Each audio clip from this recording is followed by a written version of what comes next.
A new report this week confirmed that two social media companies, Facebook and Parler, gave advance warning to government officials of the potential for violence at the Capitol on January 6th. According to the report by the Government Accountability Office, 10 federal agencies, including the FBI and the Department of Homeland Security's Office of Intelligence and Analysis, were aware of open source data about planned events on January 6th, and 7 were aware of potential violence planned for that day. This GAO report confirms earlier media reports. In October of 2021, the Washington Post reported that the FBI received numerous alerts of people vowing to violently confront Congress, but largely regarded social media posts about planning for January 6th, even those discussing bringing firearms, arresting lawmakers, and shooting police, as protected First Amendment speech. One source told the Post that Director Wray worried that any public statements by the director might be asking for a desperate president to come after him. This new GAO report and the previous Washington Post reporting seem to contradict public statements Director Wray gave to the House Judiciary Committee last June. Certainly, we were aware of online chatter about the potential for violence, but I'm not aware that we had any intelligence indicating that hundreds of individuals were going to storm the Capitol itself. With me now, Joyce Vance, professor at the University of Alabama School of Law and a former U.S. attorney. Joyce, are you as disturbed as I am by what Chris Wray said and what he seemed to actually know about potential violence? Because it sounds like there was a lot of concern about being fired, less concern about that than about informing the public of potential violence. It seems like it would be highly appropriate for the January 6th committee to ask the director to visit with them and testify to clean this up, in essence, because it's alarming either way. Did he have information about this and conceal it? Or is it possible that the director of the FBI wouldn't have information about a proposed attack on the Capitol? Part of the committee's job here is going to be to figure out whether we need new laws, new procedures, safeguards in place to prevent a reoccurrence. And so Director Wray holds a big piece of the puzzle here in determining what went wrong on January 6th. You know, this seems like the worst kept secret in the world. I mean, Donald Trump on December 19th said, hey, come to the Capitol. It's going to be wild. He kept saying we're going to have a wild, come for this wild protest on January 6th. He kept channeling people to January 6th. Even, you know, I have law enforcement friends that were saying, hey, stay away from the Capitol on January 6th. It's going to be bad. Around that time, folks who work with me know that I was constantly saying, hey, this is something bad is brewing here, because everyone seemed to be hearing about it. People were putting it on Facebook. People were saying they're going to do this. Is it possible that the FBI director and the Capitol Police were completely either unaware of it, or was it more political, that they didn't want to seem to be targeting the president's supporters by taking action in advance? So that's what the American people deserve accountability for, right? We can speculate about a range of possibilities, but Chris Wray knows the answers. He's been quiet about this, perhaps appropriately so during investigations. But now as this GAO report comes to light, and Joy, it's important to understand that this is sort of a step-down version of the report. There was information that was withheld because it was deemed sensitive.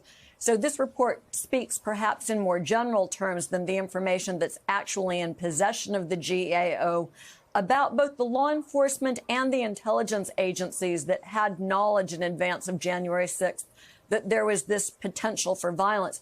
And none of the answers here are good ones. Was it a political move that caused them not to take action? Was it a failure of knowledge sharing?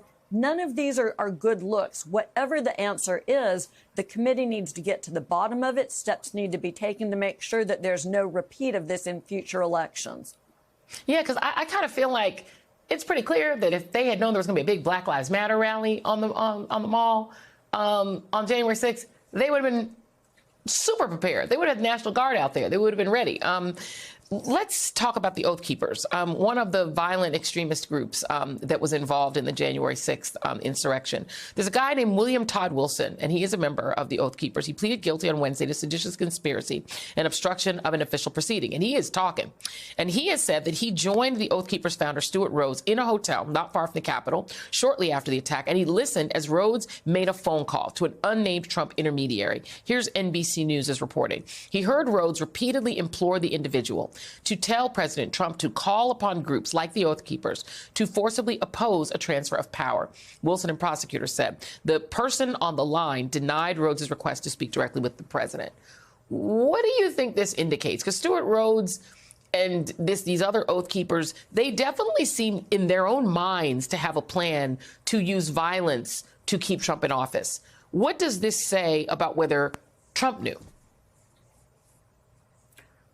So I'm not sure that we can actually make a final decision based on what we've heard here about what Trump knew. But importantly, prosecutors increasingly have sufficient evidence to nail down the prosecution of Rhodes, who was the leader of the Oath Keepers, a Yale-educated lawyer who appears to have these contacts. And we don't know, presumably DOJ knows, but we don't know from this recitation that comes in an attachment to a plea agreement precisely who this person that Rhodes reached out to was. But it's clear that DOJ should be able to convict him. And with that comes the possibility that they can do what prosecutors like to do in these large conspiracy cases. They can continue to move up the chain. They can flip Rhodes, who one suspects might not want to spend 10 or 15 years in prison and might prefer to cooperate and share information in an effort to limit his exposure.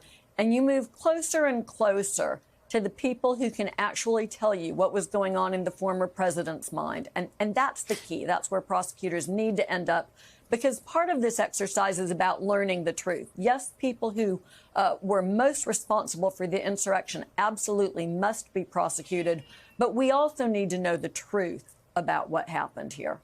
Yeah, indeed. What does it say to you, before we wrap here, that the president's son is willing to testify, but members of Congress, Mark Meadows, the former chief of staff, are not? His son is talking. All of these people, with the exception of the president's son, took an oath to uphold the Constitution. And the notion that they would be unwilling to come and testify to Congress about an insurrection, we're not talking about some form of oversight where there's a legitimate quibble about the scope of executive privilege. We're talking about an actual effort to interfere with the smooth transfer of power. I think it's despicable that these people aren't willing to come in front of the committee, share what they know, so we can protect our democracy from the next assault, whether it's, short-term or long-term. The whole goal here is for Congress to build our institutions into stronger versions of themselves and better protect our elections and our democracy. Anyone who's ever taken that oath to uphold the Constitution has a role to play here.